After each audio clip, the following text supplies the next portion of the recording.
Alright. Hello everybody. I'm Takaze. Hi, Takaze. Hi Hi, Takaze. everyone. I'm Kishra. So I'll be playing Child of Light here. Just doing the any percent category. It's a pretty short fun run. We got a bit of a cutscene at the start, so might as well use that time to actually start talking. So as soon as I hit this casual button right here, difficulty you'll be playing on, timer is going to start. So I'm going to start that in 3, 2, 1, go. Luck. Thank you. Alright, so Child of Light. Actually, I'm going to watch to see how bad this loading time is. That's really long. Can I reset? Okay. Well, just one of the things we have to deal with. So Child of Light is a indie-like RPG, but it's actually made by Ubisoft, so done by a AAA developer. The Montreal studio, so the same guys who did, I think they've done like Far Cry and I think one of the Assassin's Creed. So they definitely have a lot of big names under their belt, but it's kind of interesting they decided for this just to do small little cute RPG. You play as Aurora, this girl who's a princess, and she loves her family. Yeah, her mother passed away when she was young, so her father remarried. And spoilers, she dies right at the start of the game. Yeah, I haven't even started playing, and she dies.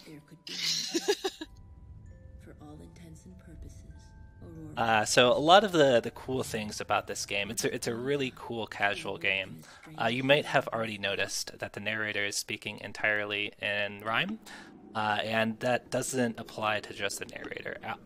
For the most part, with the exception of one character, all the dialogue in the game is done poetically. It features really unique art style, kind of watercolor-like art, and the music in this game is also really top-notch. So overall, it's just amazing. Yeah, and the gameplay is good. Like, not to sell the gameplay or anything. It is a pretty short RPG, but it only costs a few bucks. It's like almost always on sale on Steam. So if you're looking for something short, maybe in the 10 to 15 hour range, I definitely recommend this. Anyway, we're gonna get started in a second here. Okay, sure, I can probably talk about the movement that I'm going to be doing at the start here. Yeah. So, the very beginning of the game, we have a very short and well-liked kind of platforming portion, and Aurora just moves faster if you hop, and if Takaze times it right, it is a lot faster than walking, and I've timed just from the very start to walking to where we get the next character, and it's about 2 minutes faster already, so I think overall we probably saved like somewhere between like 6 to 10 minutes just to the first boss. And this movement is going to also be very important later. When she jumps, she gets a bit of a momentum boost. So we're gonna see that again here in like 2 minutes. More like five minutes. It wouldn't be a speed run if there wasn't some sort of basic tech to just moving a little bit faster when walking around. We don't see the hopping that I'm doing for too long. At like 12 minutes or something, you'll... Yeah, and then we do see it once around like the 40-minute mark. For like 5 seconds. For like 5 seconds. So Takaze picked up a little firefly water droplet looking thing here. This is a Igniculus, and Igniculus is literally why this speedrun is possible. Yeah, and it might probably not going to be noticeable, but I'm playing this on keyboard and mouse. You can't play on the controller, and you control Igniculus and Aurora separately. And Igniculus kind of acts as a mouse cursor. You can see I'm kind of moving around there. And one of the things that we do with Igniculus is outside of battles. He serves some purposes for like opening up treasure chests. I just solved kind of a simple light-based puzzle there using Uniculus. When you press down on the mouse button, he kind of shines brightly.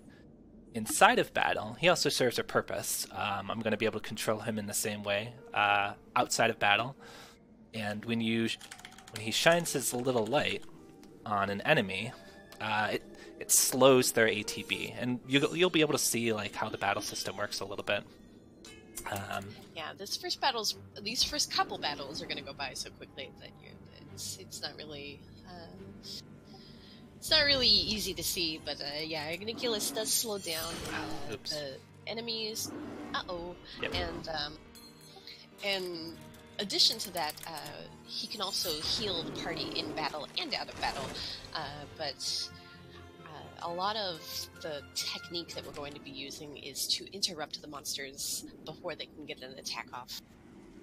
Yeah, I messed that up a little bit. In that first fight, you can optimize it just slightly. Based on where on the ATB bar on the bottom that the enemy kind of starts at. It's not always consistent where it starts at, so sometimes it starts closer to you and you can attack.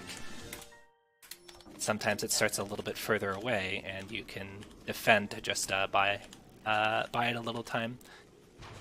Yeah, and overall it is faster than letting it get an attack off. And you probably saw for just a second there, I leveled up and I said that I had a new skill to learn. And there's kind of every character has a simple skill tree associated with them. There's 3 main paths. Nice crit. Doesn't matter. Beautiful. Yep. Just as like a kind of knowledge, Aurora, our main character here, does not have a very high crit rate. So if she's gonna crit, we would like to see her do it on like the first little battle we did, or the battle coming. Yeah, so the skill trees are kind of important. Most of the characters, they only go down the one skill tree that we pick for them because they have skills that we want them to learn. So in Aurora's case, we're going to be going down one of her magic paths, and she's going to be getting some skills that level up her main magic skill. In addition to, she's going to learn a skill that makes our other characters and herself stronger if she buffs them. So something you also notice, another purpose of Uniculus outside of battle. You can shine your light with Uniculus on an enemy to kind of blind it, and they won't see you, so you can just walk past it. So those first 3 battles we fought at the very beginning, they're pretty much like our grinding section, and now grinding is over. We do have some battles we have to fight later, but all of them are kind of like not op. Yes, this game is on PC, it's on Switch, it's on the Wii, it's on PlayStation 4? 3? 4? It's on a lot of platforms. Yeah, they definitely put it out on almost every single platform. Most recently, the Switch. As I understand, the controls are pretty good. I did purchase it on the Switch just to see if there's really any difference. The nice thing about this game on all the different platforms is, I'm actually gonna have to focus for a second here. Okay, so Takaze is going to be using that jump momentum I spoke about a little bit earlier to jump across this gap. It's a small sequence break, and it can be a little difficult, but he did get it on the 3rd try. Anything more than that, and it probably would have been faster to just push the box off. But you're supposed to push the box off all the way to the left, or sorry, to the right, and then go around like a little puzzling platform section, but we skip it because we're speedrunning. Oh, it's on the PS Vita, too.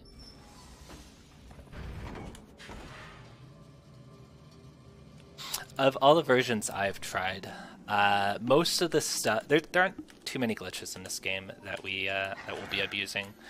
But for the most part, with the exception of one cutscene or section skip, all the tech seems to work pretty similarly across all the platforms. I think the only version that has gone untested is the Vita version. But in terms of, we usually play the PC version, one because I prefer keyboard to control a Nicholas, and we don't have any like sort of load time removers for this game, and PC tends to function the best. Yeah. And even then, the load times vary, even if you have the game on SSD.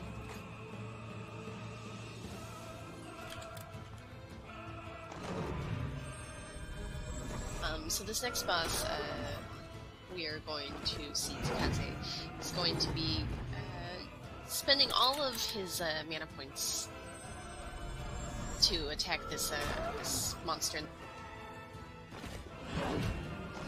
We want to get rid of the one in the back because it can make both of them faster, and it can also heal. So my apologies, everyone, for my ability to speak. It is 7 a.m. I just woke up a little bit ago. And then, so Takaze is also just going to beat this boss up. This is, I think, one of the three few bosses that don't have an interruption count. Yeah, later on we'll start seeing bosses that will get upset at you when you interrupt them. And some of them don't really have, bad interruption counters, but for the most part, because they take time casting, we don't really want to see. Well, actually, for the most part, it makes the battles a lot longer and a lot harder. So Takaze is going to be doing a little cutscene skip here, wherein he closes the game and then opens it up again, and the cutscene is just gone. It just disappears into the ether. I think the video might have been stuttering a little bit, so I'm also trying to see if I can do something to fix that. So I apologize if it's a little laggy. Yeah, so Child of Light doesn't have like graphics settings options, so it can be very taxing on a computer sometimes.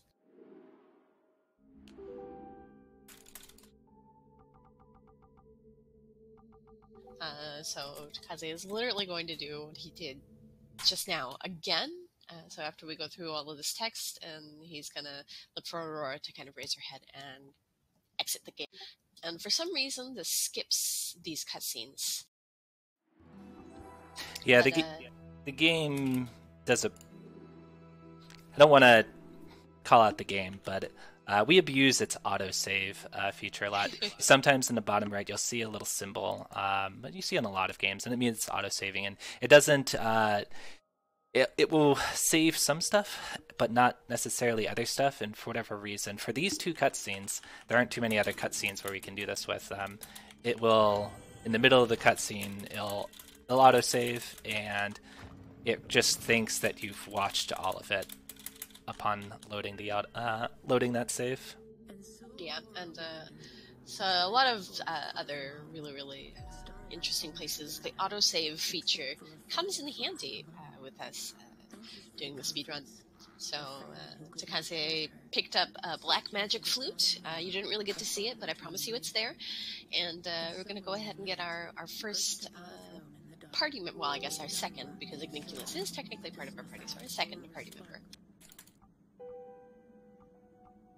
And personally, I used this character throughout my entire casual playthrough. I'm trying to remember what characters I used a lot. So this is Rubella. Rubella does not rhyme very well. I think that's part of her act, actually. Yeah, it's definitely like part of her thing. And if you listen closely or watch closely to her dialogue, like she'll set up set up herself for a rhyme and then just like use the wrong word, and oftentimes Nicholas will get a little upset at her and like quote unquote correct her with a more appropriate word that happens to rhyme with what she's trying to say. Yeah, suddenly flight. In the cutscenes, yeah, in the cutscenes we skipped, Aurora is told by the Lady of the Forest that she needs to get the sun, the moon, and the stars in order to go home. And Aurora is like, I am a little girl, how do I get those things? Those are up in the sky. Turns out that they're actually things that you can kind of hold and touch in the land of Lemuria, and upon getting the stars, which she got after beating the statues, she is able to fly. So all of our little platforming is gone. But that's okay, because now we can go even faster. So the next boss is coming up, and this guy is like a giant. He's kind of just in our way. So Aurora is going to turn him into clay. So at this point, pretty much every boss that we're going to fight doesn't come by itself. Oh, nice touch.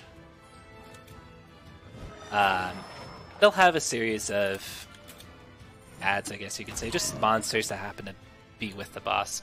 And for the most part, most of the strategy is get the ads out of the way and then kill the boss.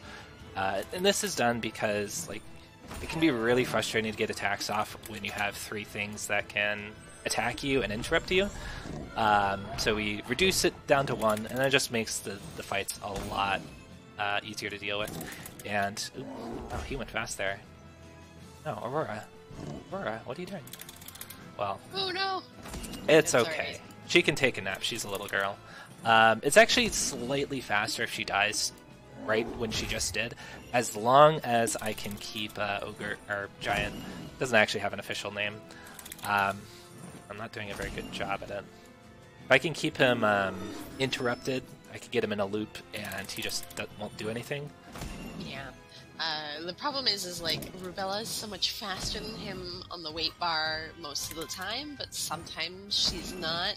He's got some very varying ATB patterns that if you're kind of out of practice, which I think no offense to Takaze, but we both are. Yeah, I think the idea is that he has like 2 different flail attacks that do the same damage, but one of them is fast and one of them is not. He's also got his gather strength pattern as well. Yeah, gather strength is something we'll see a lot of enemies do. It's basically they're not going to take an action this turn, and next turn they're going to do a even more powerful attack, right. Or just like something that has like additional effects. So an important item we just kind of picked up there that was just like kind of random. We got a map, and for whatever reason, from now on we can teleport, which is going to come in handy like right now. Right. So we mentioned meow. So we mentioned the autosave thing. We're going to pick up a character whom we're going to keep in our party via the autosave function. There's a deep, dark well that we need to go into, and we're going to skip the whole thing because the boss at the end is pretty difficult at this level. All right.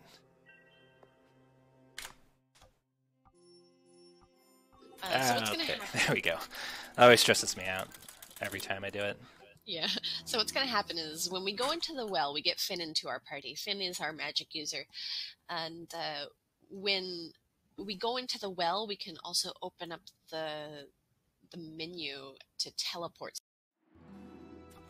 And so we teleport to a different location on the map, and we exit out of the game as soon as it starts loading because we have Finn in our party and we're in a different part of the map. And then we're going to teleport back to where we got Finn. And hopefully, if everything goes well, we're just gonna keep going because we don't want to do Finn's quest because it's hard. Okay, so if anybody's played this casually, yeah, you know that to get Finn permanently in your party, and it looked like we abandoned him there. He's still sitting there crying, but trust me when I say that he is actually in our party. Next time I pause, I'll see if I can show that off. Yeah, as Keishore was mentioning, like we tricked the game using its autosave. Finn joins our party, and because we teleported during a cutscene, it wants to autosave after we've teleported, and I don't want to say it gets confused, because that doesn't really do a good job at describing what's going on, but basically he joins our party. During the cutscene, there's an autosave. We're teleported to somewhere we're not supposed to be, and then we close out of the game. When we open the game back up, we're in the location we teleported to. We have Finn in our party, and we're not supposed to have Finn in our party outside of the well until we actually complete the well. Yeah, so if we don't close the game, I think it teleports us into the well, right? Yeah, at the end of the cutscene, it will put us in the well. So we close out of the game to prevent that from happening. And until we leave the well, the game doesn't want to remove Finn from our party, because that's like the trigger for Finn to leave your party until you beat that little side quest. So we're just never going to go into the well now, and we're going to leave. Pick up a new character. Yep. This is so this is our stepsister Nora. You didn't know she existed, but she exists now. She is, I think, arguably one of the best characters with the best skill sets in the game. Oh man, I'm slow. So if I was a little bit faster, you can actually kind of beat a cycle there and go through that little spike wheel without having to wait for it. But I kind of did a dash in the wrong direction. All the air dashing is I'm just mashing on the spacebar, and she'll just continue to go in whatever direction. Yeah, it does make a pretty big difference. This is kind of like the jumping, except well, we're not jumping, we're flying. That's okay.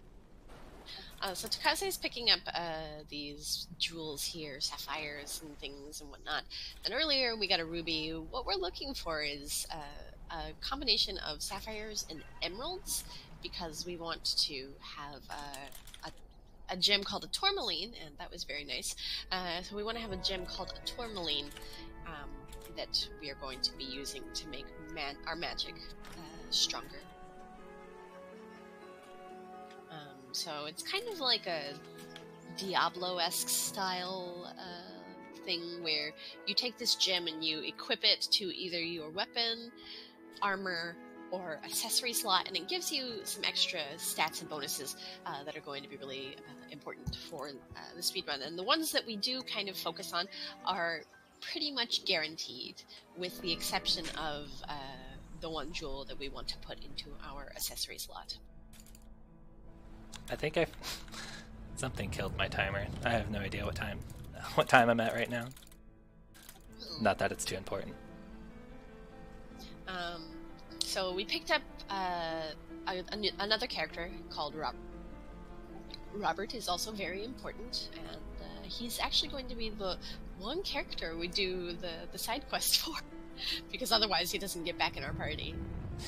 Yeah, nice thing about the speedrun is all the characters we pick up, and we pick up all the characters except two of them just because they happen to just be too out of the way. We use all of them. They're all very important. They all serve very important roles. And Robert here, because we kind of skipped some content, a lot of our characters are pretty underleveled. Bella, Aurora herself, and Finn are all pretty underleveled, but Nora and Robert, since we just picked them up, they're at a kind of at their quote-unquote correct level for this area. So they're going to carry us through this area. They're much stronger than everybody else. And fortunately, we don't really need to worry about trying to get any levels or anything, because we get all of our levels from the bosses. Yeah, unlike some RPGs, bosses do give experience in this game, and there's some required non-bosses that we have to fight here. So we are in an area called Magna. Magna is like a living, moving mountain, and she has some heart problems. So we kind of go in and we see that she has a spider that's made a web across her like stone heart. So we're gonna go in and kind of get rid of that problem for her. So I can blind it and then just sneak up beside it, or sneak up behind it. Yeah, so the way if you these sneak up behind something, it is surprised. That's really important for these fights because otherwise, like the ATB would be a lot more difficult to manage. The way we do these fights kind of depends on who starts first. But when you switch in a party member, like you can switch party members in and out. I think that's the first time we actually see it. So probably a pretty important detail. Just gonna do something. Robert's main ability is just rain arrows, and it's just a normal attack that happens to hit all enemies. So really important for this this area where it's going to be 3-foot spider fights, and they all have 3 spiders in them. Oops. Got a little. Wasn't paying attention to Aniculus's light meter. Yeah, so Aniculus has a light meter. He can't just constantly shine light because that would be OP. So in order to kind of mitigate how powerful that actually can be, Aniculus has a certain amount of light he can shine before he's kind of pooped out and needs to recover. But there are flowers in all battles called wishes, and we can pick up the wishes to rejuvenate Aniculus. He can shine his light again. So Takaze is going to be playing my favorite game, Dodge the Fireball. Interestingly enough, when you notice that I got hit by the fireball there, and Aurora took some damage, oops. It actually only does damage for Aurora there. It doesn't harm any of the other party members, which is nice. So this is the pattern we kind of don't want to see. It is optimally slower than Nora starting first, but we need to put a skill called Unstoppable on Robert, and it makes it so that even if he gets hit while he's on the red cast bar there, and we mentioned kind of like the ATB bar system, but that's okay. I'm gonna mention it now. If he gets hit on the red cast bar down at the bottom, he can be interrupted. But with the Unstoppable skill on him, he no longer will be interrupted, even if he is casting a skill or an attack. And that's one thing I'm trying to do here is juggle the amount of interrupts I'm getting while mitigating interrupts from that they're doing to me. Yeah, and interrupting them just kind of means to that we very nice that we prevent them from getting off an attack, which takes more frames and therefore more time to.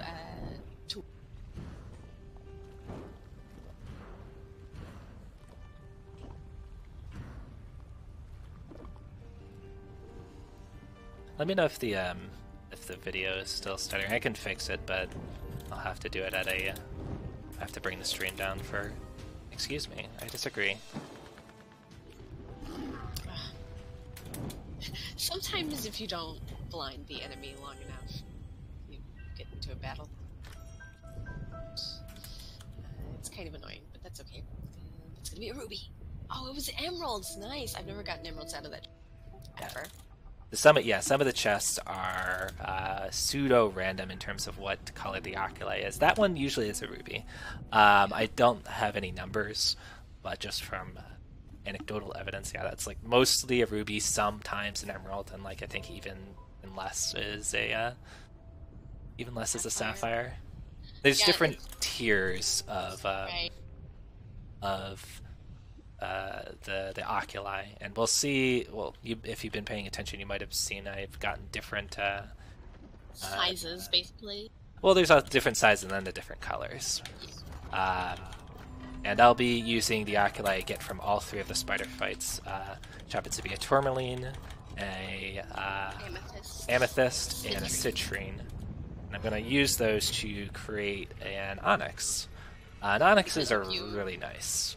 If you have, what, like blue, green, yellow, and purple, that makes black. Yeah, totally. So this is where we kind of get Robert. They, the Night Queen, like, sealed this vault, so there are some problems for this little mousy race, which is like the trader merchant for this game.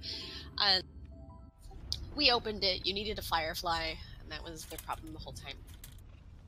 Yeah, his kind of motivation is that he wants to impress a girl named Margaret, and he thinks by doing this that he can kind of win her over.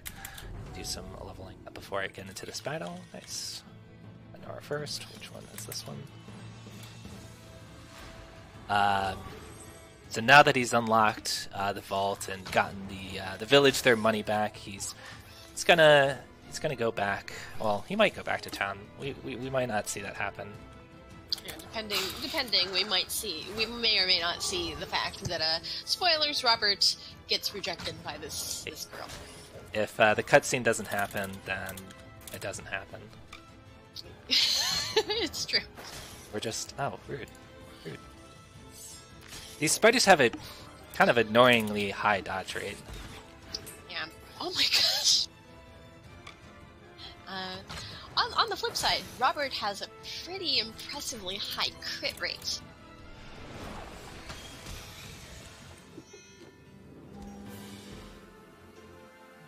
Uh-oh. I'm gonna have to deal with external forces trying to interrupt me. Meow. Yes. Yeah.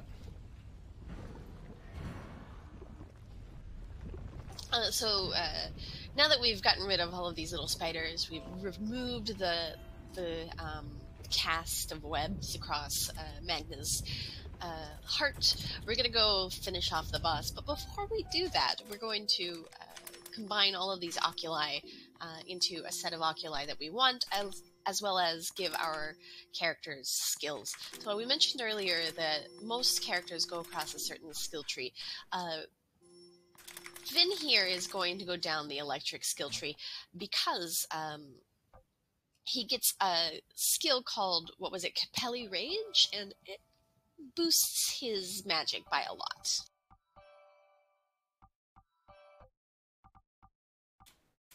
And then Takaze is making some extra tourmaline here, which we're going to be giving to Finn and Aurora, and it boosts their magic. Along with the Onyx boosting magic attack when it's on the weapon. Yes, crit. So the setup for this fight is we're going to start seeing bosses that you really don't want to interrupt, and this is really obnoxious. This one, if you interrupt the big spider in the back, she will cast haste on the whole party. Excuse me, it's called Quicken. Quicken on the whole party.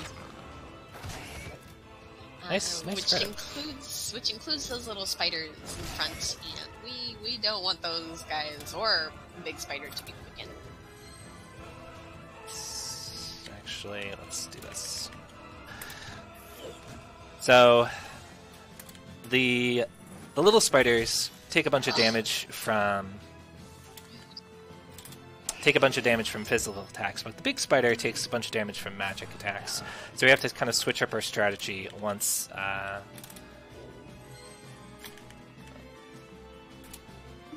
the small spiders are down. And Finn doesn't do great damage at this point, but he does a lot better damage than Aurora, and they're their only two kind of damage-dealing magic casters. Aurora only gets this Starlight line of spells. I'm gonna risk it. Well, that's what happens when you risk it. So we're gonna see what happens when we interrupt the Queen Spider here. But I have a way of dealing with that. Yeah, we did pick up some items earlier that will buff and debuff Yep. our Lull. party. Yeah, Lull is the spell slash item that can.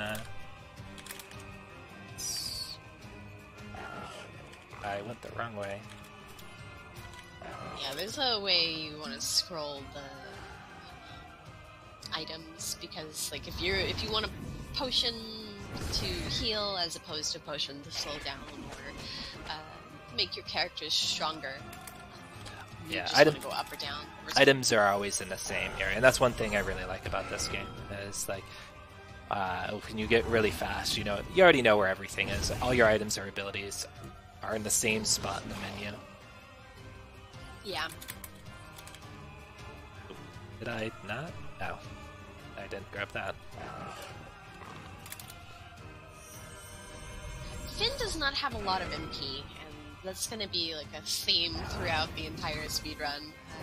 Does not have a lot of MP, so we do need to kind of focus on giving him more MP. Yeah, his abilities just cost a bunch of MP, but they are stronger than Aurora's spells. And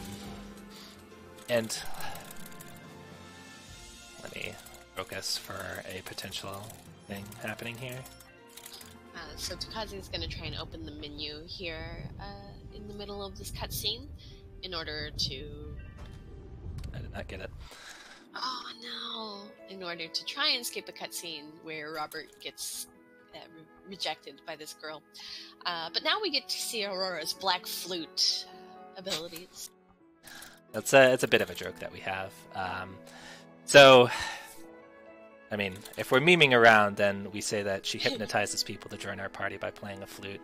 Right. But whenever anybody is sad, Aurora's just like, I'm gonna play my... So Robert just got rejected. Like, he thought that he'd be able to win Margaret over by being a hero, but she's not too impressed. But we're going to soothe Robert's sad heart, and for whatever reason, he feels like joining our party afterwards. If I was able to get the menu after the spider boss fight, we'd just skip this cutscene. It saves... It's hard to really say how much time it saves, mostly just because the game's a little inconsistent about loading times. Yeah, so anywhere between depending on 20-30 seconds to like 45, depending on loading time. Oh, it can be up to a minute. Up to a minute. Through my very scientific calculations. So now that Magna, this mountain person here, we got all the spiders out, clean bill of health. Now they can go ahead and walk around. They're going to take us to the Temple of the Moon. That is where Nora wants us to go, because Nora says that she has a way home. That's really all Aurora cares about. You know, the old lady told her to go collect sun, moon, the stars. She's like, well, I just want to go home. I just want to go home! Because we skipped Finn's kind of side quest, even it's technically optional, we don't know technically that her father isn't doing too hot. Her father has kind of become with grief and has fallen ill after Aurora has passed. So she wants to go home and go to her father and maybe hope that her father gets well. But this is a tricky boss fight, so I'm going to need to do some focusing. Make sure I don't mess up the menus here. So yeah, we need to have a certain set of skills, and also we want to give Aurora the magic boosting items, and we're going to fight literally the hardest boss in like possibly the whole game. Like the rest of the bosses from here on out are pretty difficult, but this one is the wall of the game. So what Takaze is going to be trying to do is interrupting all of the enemies here in order to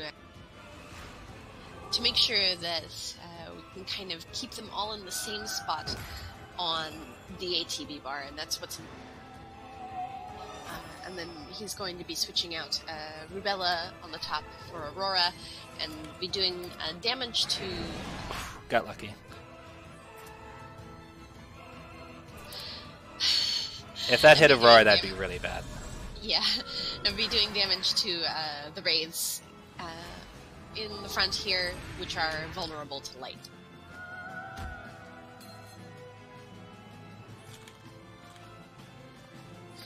So, in addition to making Aurora fast, we're going to make her unstoppable, which, as I mentioned earlier, prevents her from being interrupted on the cap.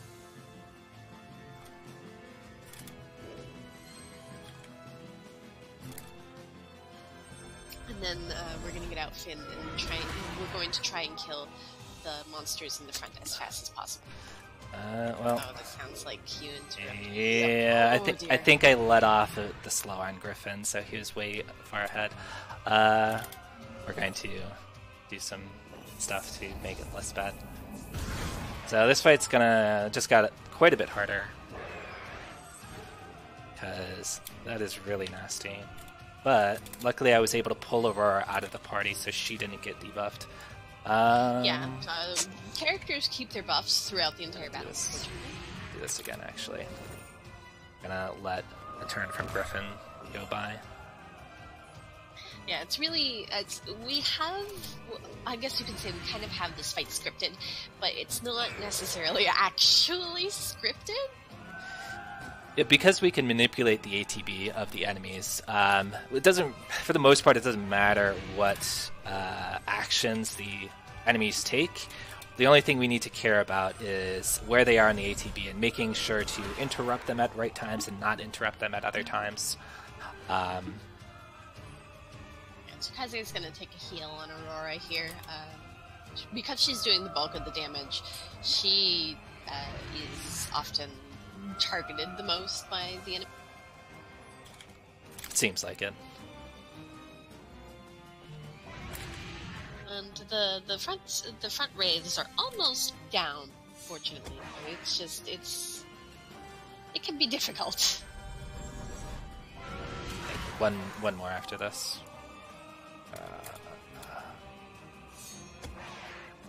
So the wraiths in the front take damage mostly from magic, and Griffin in the back takes damage mostly from physical attacks. Don't hit Aurora. Don't hit Aurora. If I ask you nicely, you won't do it, right? Thank you. He's nice. Pull out Robert. The Wraith should be dead here, so I'm going to start dealing damage to Griffin. Alright, well, I was hoping to have one marathon run where I get this fight off properly, but it is not to be. This is, it's a really, really rough fight. As Geishura mentioned, it's like pseudo-scripted in the sense that, oh, well, I'm going to make a mistake, but this one doesn't matter too much. Because if we interrupt Griffin just at the wrong time, it throws off everything, and there's really just no backup for things, because at that point we don't have control over the fight anymore. Right. It's a really cool strategy, and it looks really, like, if you're familiar with the speedrun, like, if it goes well. If it goes well, it looks really cool. Because no other fight really is taken to this level. And before the strategy was found, this fight was just a huge ender of runs, because we just kind of had to YOLO it, and it's like, I hope they don't interrupt me. Basically. Right, well, it was a little messy, but we got through it.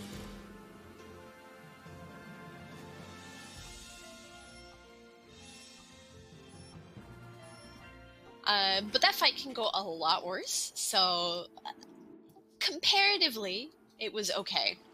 Griffin can revive the wraiths, and that is when things get really sticky. Yeah, and on pretty much all the boss fights, with the exception of the very final boss, if there are any monsters at the main boss dies, but if there's still monsters hanging about, you still have to kill them. So revive is just really obnoxious, because we have to kill the ghost. and it's another source of interruptions in that fight. And, like, it's just obnoxious.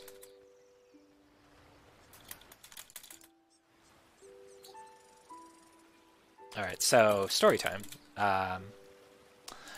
So Nora is going to take us home, but you know, since we're going home, we're abandoning all of our new friends. And you actually notice I don't have a Nicholas anymore, like, so I don't have a cursor anymore.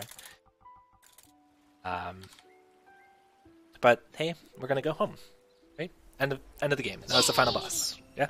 We need to go home. Griffin definitely feels like the final boss. Mm-hmm. It's dark and it's rainy, but that's okay because this doesn't look like home. But we trust our sister. She's technically our stepsister, but we have 100% trust in her. She would never, ever betray us. Oh look, it's our stepmother and our other stepsister. We're like our family other stepmother reunion. we didn't know about. Family reunion, stepmother, stepsister. They do not look happy to see us. Uh-oh. Are they betraying us? So your stepmother tries to kill Aurora, but there's some sort of protection she has. We don't know what that is, but they're like, well, we don't know what to do with her. Just toss her in prison. So now Aurora has been captured, and she's having a flashback, a memory from her mother. So you know she doesn't have her wings anymore. Just having a conversation with her mother, talking about what Aurora wants to be when she grows up. Mm-hmm. And she does have the crown here as well. Actually, just to mention, it is Umbra does kind of notice that it's the fake crown on the top of her head that is protecting her, that came from her father. Yeah, and we'll see in a second here, like what's actually going on. So I'm just gonna play with these fireflies. Let's fireflies! Go back to my mother. Oh, my mom's not doing too hot. So this is how Aurora's mother passed. So just something happened to her heart. But Aurora's mother kind of has some sense of what's happening. So she understands that she's like had some spell cast on her that is going to unfortunately end up killing her, but she, with her final breath, casts a protection spell on Aurora. And we just saw the protection spell in action just a moment ago. And it also is the same thing that when Aurora died at the very start of the story, she ended up in some other land, but that was part of the spell. If Aurora were to die, bring her to your altar, which is we woke up in an altar. Yeah, on the altar in Lemuria. So in her sadness, Aurora takes out her flute and just kind of starts playing it again. And the guard that threw us into the cell says, "Hey, that's my jam. I'm gonna join your party."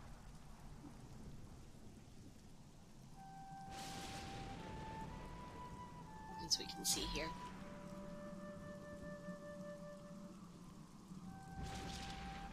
What a jam. An absolute banger.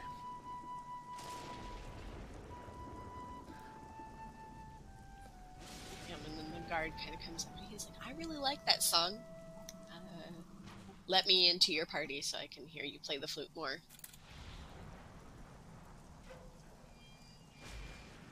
Alright, so yeah, Nicholas knows that, he recognizes the song, and he knows it from the previous queen. You can kind of put two and two together that your mother is the previous queen of Lemuria. But things are not looking too good now, because the Dark Queen has kind of taken over things. So Awangus kind of is like, you know what, I don't want to work for her anymore. I'm gonna rescue you. Let's rescue your friends, who apparently also got captured. I don't know what they were doing. Yeah, and if you do look into your party right now, you don't have any of your friends, but because we skipped the cutscene with Finn, he's actually still in our party. Yeah, the game doesn't actually have Finn registered as like a real party member. He's still kind of a temporary party member, so he gets left out of some cutscenes. that are like, okay, all the party members, you know, have a cutscene together, and he just gets left out sometimes because he's not a real party member. So despite the queen being the queen of like the dark or whatever, she has a lot of light puzzle security. There's a small little bit of optimization that you can do there by kind of doing two parts of the puzzle at once. So Oengus was a temporary party member, and he wants to go to his people who have kind of been hiding away. Yeah. They've been hiding away in this area, and he's like, you know, I need to go back and rescue them. Yeah, they're kind of like stuck too. But that takes a while to do. So we're gonna go about here, and we change our mind. We like go to help him, then leave, and then I go to the main menu. And then I'm going to load the game back up, and you can probably guess what's going to happen, but... For some reason, because when we leave the room again, Finn leaves our party, or not Finn, Oengus leaves our party, but for some reason the autosave saves him into our party still, so when we exit and open the game again, it is... he is in our party. It's another kind of abuse of the way the game handles autosaves. Okay.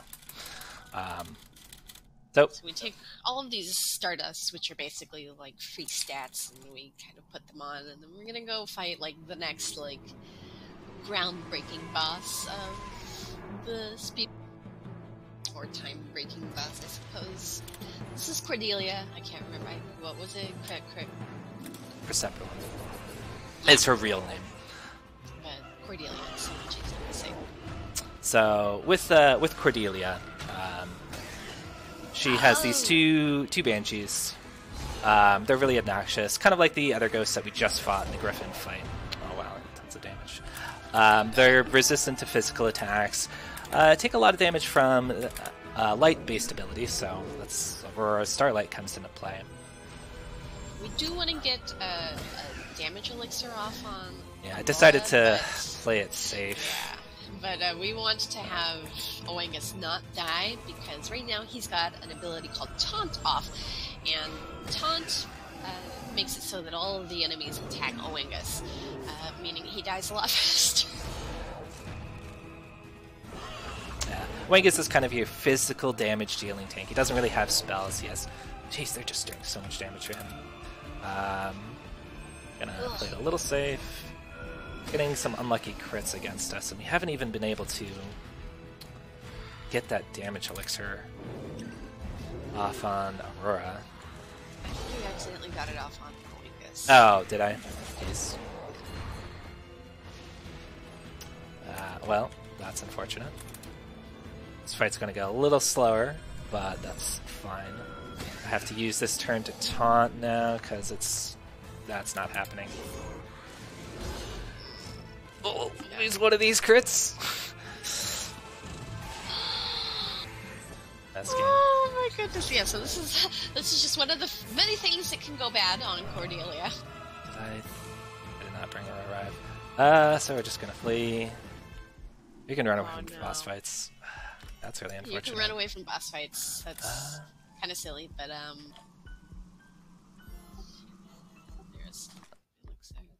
They're going to heal up. We have plenty of stuff. Yeah, an important kind of thing of the game that we didn't really discuss, but if you follow the wishes on the main screen, on the overworld screen, you can, from the orange one, you can get healed a bit. Baubles, yeah, that heal your MP and HP. Let's try this again. Yep. Ender. Taunts. So unfortunately, it went a little awry, but that's one of the things that kind of makes this game safe, is that you can run away from bosses. You can run away from anything, but doesn't take any time. You don't have to like attempt to do it. Alright, so now that we're in a safe spot, I can get this damage elixir off. So Aurora's going to do 30% more damage, 35? I forget the number.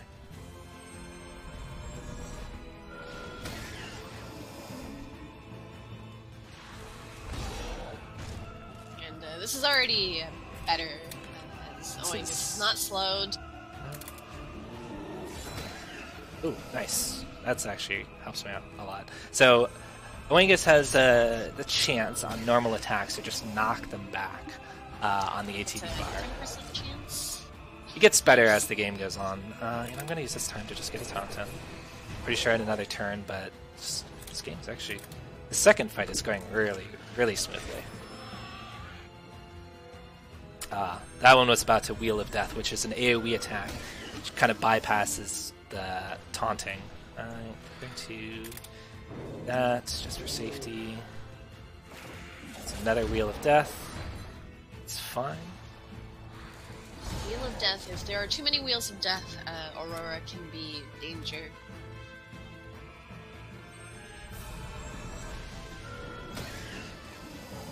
But this attempt is going much more smoothly. Yeah. Normally, it's extremely risky to try to get attacks off with Oangus. Let's defend. I don't know what it's going to do. Okay, safe. It's this one or the next one? Oh, I crit the bottom one, so it died. That's good. They actually have different amount of HPs, but if I didn't crit the bottom one, they would both die at the with this final cast. So that went really well. That's a little obnoxious, but luckily I can do that.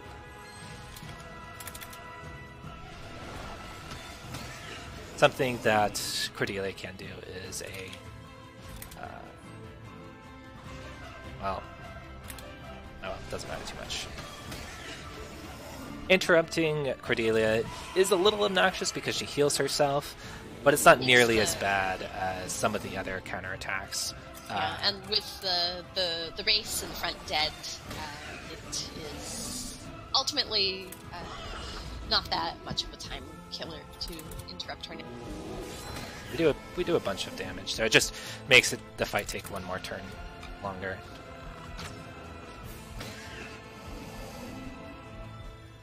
And I kind of mentioned before that there is this theme of the ghosts in the front only take damage really from magic attacks, and the boss really only takes damage from physical attacks. So the game forces you to switch up the party mid-battles to kind of get through some of the fights. Very good. Nice first try. Nice, totally first try.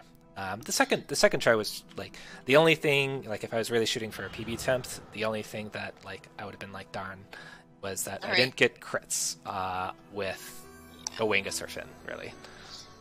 So we get the moon, and you know what that means. Moon, prism, power, I've never put 2 and 2 together that like you could make that reference. So for some reason Aurora picks up the moon and is now a teenager. Yep. Exactly, moon prism power activates. I don't know what the rest of you thought. Gameplay-wise, picking up the moon does enhance their skill trees, so now that they've kind of expanded a bit, you notice right before the Cordelia fight that I kind of hit the end of the branches, but now they've kind of unlocked their full potential, so I'll be able to go further on to unlock stronger and stronger abilities. Why is she older? Can someone explain? Plot? We're not entirely sure. So this game definitely has a lot of fairy tale elements. It's very much like a coming of age story. So like, pretend that this is a fairy tale that you would tell your children before going to bed, and you don't have to worry too much about small details like that. If you had a child, they probably wouldn't ask questions, so you should not ask questions either. Basically.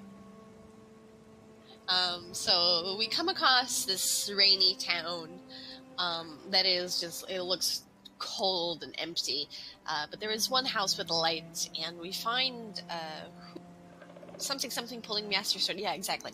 And we find this little girl named Gen, who is, I think, both mine and Takaze's kind of favorite little character. She's so cool. Like she's not very useful in battle, but she's a cool character.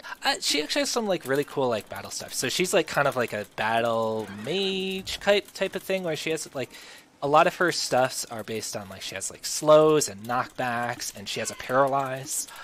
So a lot of cool abilities. But unfortunately, to get her in your party, like it just takes so long. You have to beat this upcoming boss, and then you have to do a lot of backtracking. And there's a long cutscene. It would take like 5 minutes, and unfortunately in the speedrun, she just... don't forget the unstoppable elixirs right there. Oh, okay, you know, let's forget this. There's another two that you can pick up, yeah, it's the ones... Yeah. No, not the ones there, but the other one. Because those were the unstoppable all elixirs. I usually get the ones at the very end. Oh, okay. Right after Leviathan, but probably good for safety purposes. Okay, you need to just stop. Yeah, thank you. I'm doing a shortcut for the puzzle. You're supposed to bring all these like numbered statues down to the bottom so you can solve the light puzzle. But if you kind of know where to aim in the dark, don't ask us why Igniculus's light goes through walls. We don't have an answer. But I can tell you that this ogre ate all of the villagers. Yeah. And you will not get those Piscean gnomes back. I ate them all. What do you think about that? It's not very nice. So, kind of the same start as the last fight. We're going to taunt. All these guys just deal a bunch of physical damage. And then we're going to do a hinder all with Robert, which is going to slow everybody. Very important thing about the beginning of this fight is that you do not slow the big ogre guy. Yeah, he has probably the worst interruption counterattack. It can potentially soft lock the game. That's how bad it is. Yeah, but only if you're like switching out party members and stuff. Yeah, I've never had it happen to me. I have seen it happen now. Raising my hand. That was me. Oh, it's happened to you. Yeah, it's happened to me. I'm playing risky. Ooh, boy. Oh, boy. Nice setback, though. So the dogs in the front take more damage from very nice crit from Finn. They take more damage from magic, so we're going to get Finn now. Very nice. Yeah, that was risky. To take more magic from the almighty beard, exactly. And so we're going to get rid of the dogs in the front and then attack the ogre in the back with physical attacks. The boss after this... I forgot to menu before this fight. Yeah, you did. Whoops. Yeah, so the wolf should have died in 3 lightning strikes, but I didn't even notice until, like... I've counted to 3, and they're not dead yet. What happened? You did get a crit on the top one, so it did die, and then we're getting Robert out. We're just gonna kind of wail on him. It would go a little bit faster if we had gotten the menu, but... You know, you could just get crits instead. Yeah, crits are nice. Crits are nice. So Oangus and Robert both have pretty high chance to crit each, so... it is very nice, and then of course Oangus with his passive 10% to knock the enemies back onto the ATB bar is extremely nice. So that went very well for Forget. It might have gone a little bit faster because you do have to take time to menu, and I'm going to have to menu before the next boss anyway. It was interesting. So we're going down to the lowest of the low. If you play the game, you know that the moon was in the highest of the high, and the sun is in the lowest of the low. And now we're in the lowest of the low. Kind of underneath the ocean here. Somehow, yeah. We're gonna pick up some items here. This NPC Stardust is going to come in handy for Finn. Yeah, we mentioned that Finn has just... his abilities just cost a ton, and his spells cost more and more as you level them up.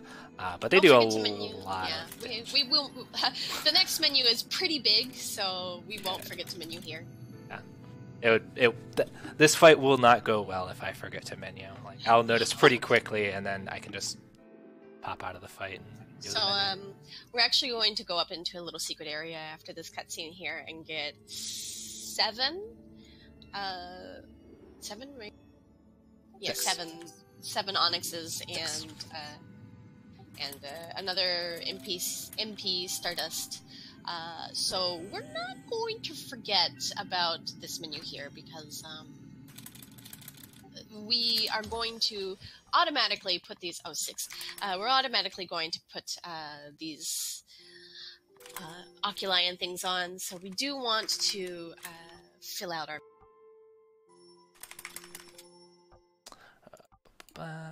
So we can combine the onyxes that we got into even bigger and better onyxes. Oh, yeah, I have a bunch of these. It's nice. There's a bit of like kind of guessing that I have to do with what random oculi I happen to get. Actually, you're gonna get this, and I'm gonna do that. What's that? You're not gonna make the spinel. No. Yeah, we're good.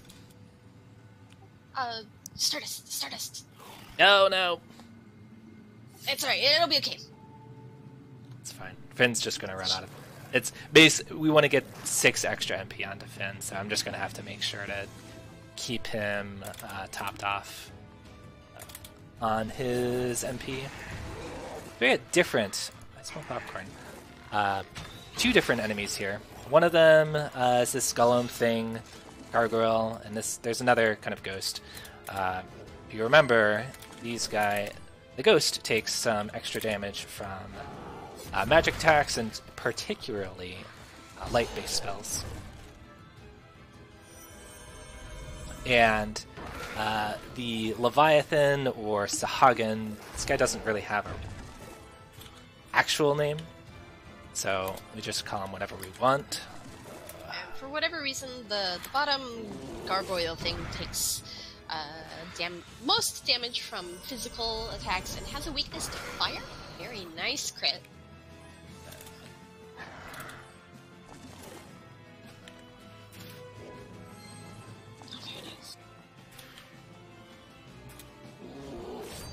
So, being a fish-looking dude, luckily this guy is weak against lightning attacks. That's a lot of damage, but I want to do more damage. So, we just got the max level elevate damage with Aurora. And now we're going to even do more damage. Maybe we'll get a crit off. Well, the main character is 3D because she is the main character. Yes, you notice that Aurora is the only one that has a 3D model. While all the other characters have 2D sprites. Very observant.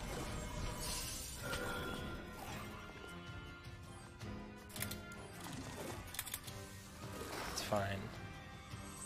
So Finn is running out of MP a little bit faster than we would like because he did not get the MP Stardust. Nora also does have a 3D model, yes. All of the humanoid-esque characters, well, okay, not all of them, weird. All of the main protagonists and antagonists have 3D model. I think Cordelia also had a 3D model, yeah, as does yeah, Nora, it's kind of... See, these are the ones I usually get. Unstoppable elixirs will be important in the next 2 fights. So Keishara was reminding me not to forget one set of them that I could have forgotten. For marathon safety, it's probably good to get all 4. Just in case. Just in case. There's a cute little puzzle here. Someone who likes astronomy I really like this puzzle. It's actually like you're solving for the solar eclipse. It's like you're doing the. If you pay attention, there's little pictures on the bottom of each kind of statue, and you're supposed to go along with the path of what a solar eclipse would look like. If you went back and got Gen after the Leviathan fight, she actually gives you a hint about it. And I think if you take long enough, you might get a hint about it. Yeah, I think if you mess it up or something, Igniculus does say something to you, like, oh, look at the pattern or something. So we're playing the fun game of Dodge the Spiky Thing. Now we are coming up on our sister Nora. Don't. What's don't you Nora's do it. real name? Nox? Don't do it. Noxious Oh, yeah. Fumes? Yeah, there you go. Always, someone has to do it.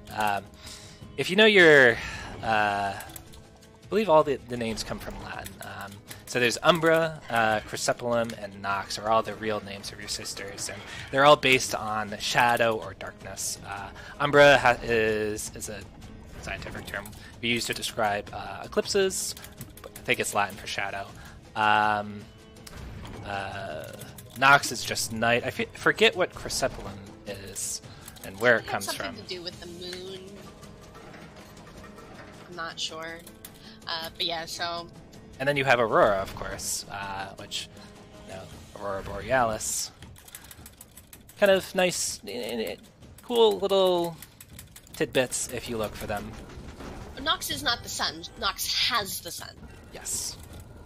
She has the sun, and I need to get it.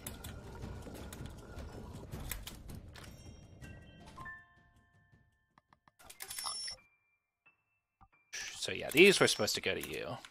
That was supposed to go to you. That was supposed to go to you. You do want to put the MP on Finn, otherwise he's going to run out of MP very quickly in this battle. How about you do that? Sure, why not? I almost forgot to do this. Please don't forget your skills. So this is like our last menu in the game, so we do want to fill out our skills.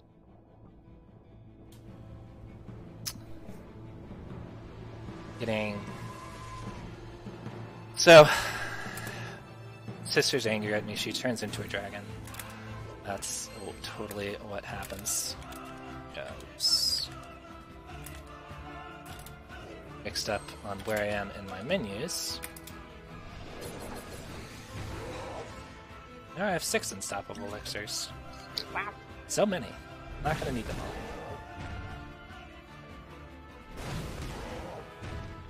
So we'll see. About those other unstoppable elixirs. See if this fight decides to play nicely to me. So what I'm hoping for is for my sister to. I have to play it safe. That, of course, it's not gonna happen. We want to see her gather strength. Yeah.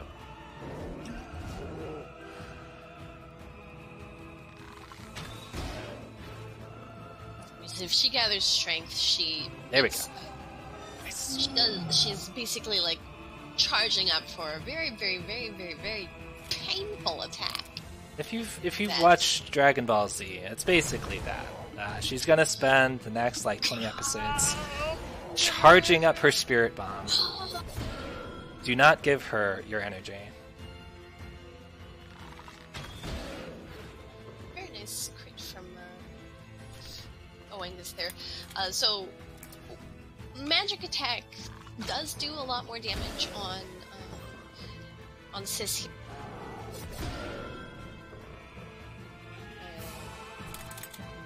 We need to get rid of these octopus tentacles first. Unfortunately, we're not getting any crits. There we go. Now, the tentacles take quite a while to kill. Very nice. But now, I'm going to just unload lightning strikes. and they do a lot of damage. And like the last fight, I'm going to buff up Finn even more. He's going to be pushing 700 damage, which is quite a lot. And maybe We're not going to forget about his MP. Which is something I always forget. Maybe we'll get lucky and get a crit. Okay. So if we get a crit, basically he does double damage, so he'll do like 1400 damage. Yep, crits are just straight up double damage, no questions asked. Hey, wow, look at that. Very nice. Speaking of crits, Finn just wanted to show off how much damage he can do if he decides to crit. And these two, your spellcasters really have a pretty poor chance to crit. I think they're like 5 or 6% maybe. And there is crit stardust in the game, but there is only one. And unless you play through multiple times, you cannot max out crit. Nice. That's pretty good battle. Tentacles took a while to kill, and they were being really mean to Oangus, but I wouldn't go too badly. And from now, there's like a 5-minute cutscene. Yeah, so we defeated both of our stepsisters, and your stepmother is really upset. We actually kill them. Like, it straight up tells you. It's not like they faint or something. We kill our stepsisters. So your stepmother is like, look, here's your dad. He's still alive. I can save him, but you have to give up Lemuria. Give up the sun, the moon, and the stars, and I will save your father. And Aurora's like, I can't do that. Yep. So, and you can like if you actually read the end text, Aurora says, I can't let the Lemurians die. And unfortunately, her father dies before he finishes his sentence. But what starts with good and ends with die? So, and because her father died, the crown disappears too, and that was the crown that was protecting her. So Umbra notices this, fires her. I don't even know what she doesn't do that in the final battle. I don't know what spell that is. Let's see. We've died for a second time with Aurora here. But Dinculus kind of gathers up his little firefly powers and carries her back to the altar.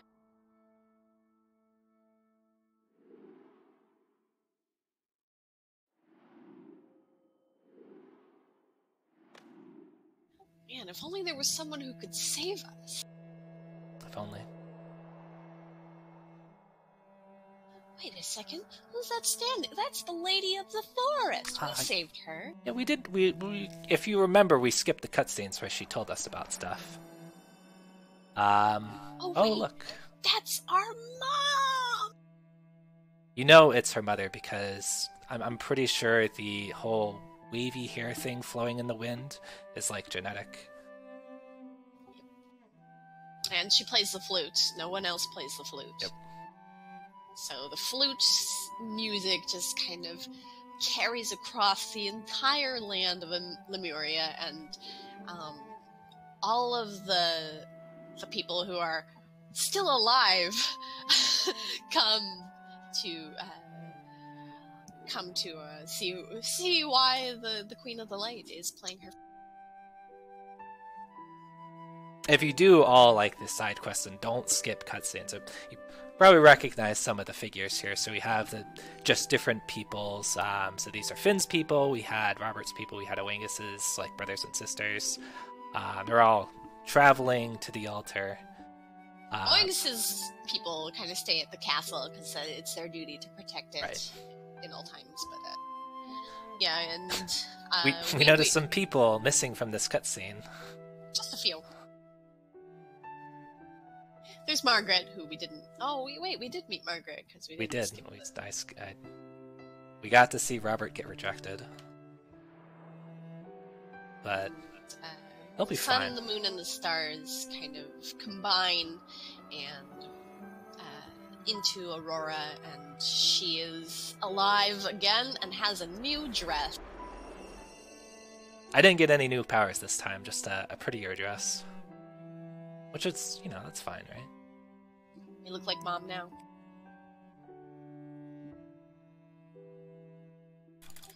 And if Takaze had chosen to do so, there's like a cutscene thing where he can open the menu in the middle of it, but we already did the menus for the last boss battle, so... Yeah, it's kind of some neat tech there. You're not supposed to be able to pause during this cutscene, but if I could set up another... I closed out of the game, and because I'm kind of abusing an autosave thing. It opens up in the middle of the cutscene, and because it opens up in the middle of the cutscene, you're able to pause. And if I wanted to, I could do some menuing, but before the fight with Nox, I set up for the Umbra fight. Right. It just ends up being faster. Yeah, casually, if you didn't know this was coming, you can run away from the boss. So we go up here, and all of the party members who we didn't see. I need you to do something important. Oh yes. I need you to pray for no fray. So, this final boss can be really annoying, or it could be really nice, but... There are two birds in the front that attack with an attack called Prey, with an E in it, and it knocks you back on the cast bar. Weight bar. And we don't want to see that, so Wings is going to come out, he's going to taunt, we're going to get Robert out, and we're going to do an unstoppable all potion.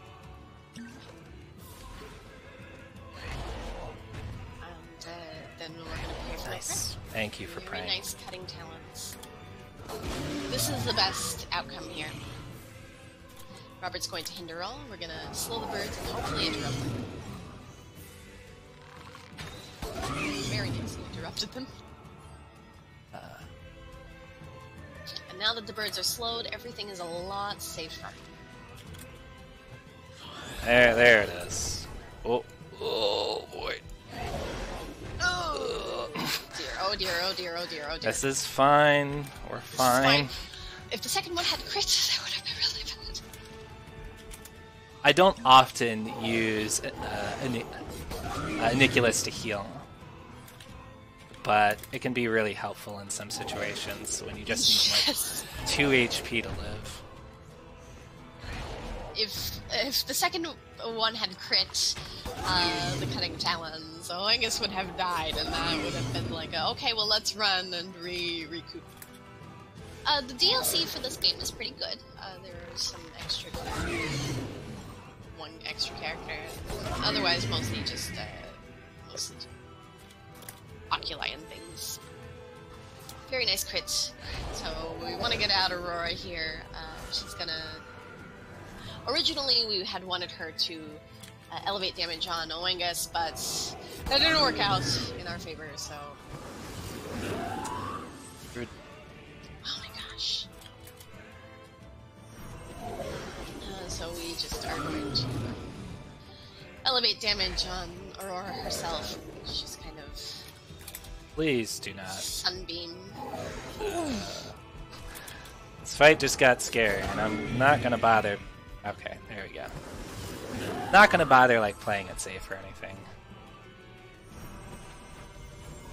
At this point, yeah, it should be mostly safe, as long as we kind of make sure Aurora does not die to Umbra.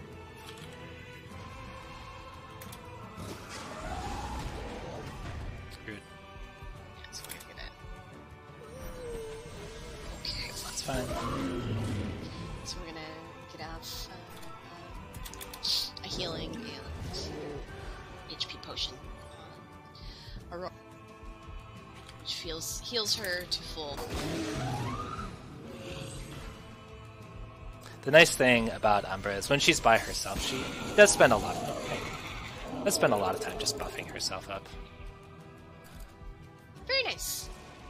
Okay, so time is going to end when the screen turns white in just a few seconds here. I'll go all white. Time. Okay. That was a run. It was a run. Not too bad. Bad. You have a 1:23:29. And that's pretty. That was pretty good considering how Cordelia went. So yeah, Takaze is running the PC version of this game. There are many versions, as we've mentioned. And yeah, it's a great little speedrun. Yeah, if you're at all interested, we do have a Discord. I do have a guide, both a video and a text guide. I would say it's pretty beginner friendly. It is very beginner friendly. Like you saw, like I messed up and I was just let's just retry the fight. So you can always finish a run. You can never be like, oh, I gamed over and now I have to start over from scratch. No, you can always get to the point where you can finish, and you can do easy strats that take a little bit more time, or you can do really kind of riskier, tighter strategies that you can save time if you get to the point where you can execute them well. Thanks for watching. I thought this was fun. Thanks, Keishara, for joining me on commentary. I have a hard time both talking and doing this run just because it's pretty fast-paced, so it really does help out have someone just talk Some about of the boss stuff. fights you just need to be quiet to focus on, so Yeah. glad I was able to help, and that was a pretty good run considering how Cordelia went.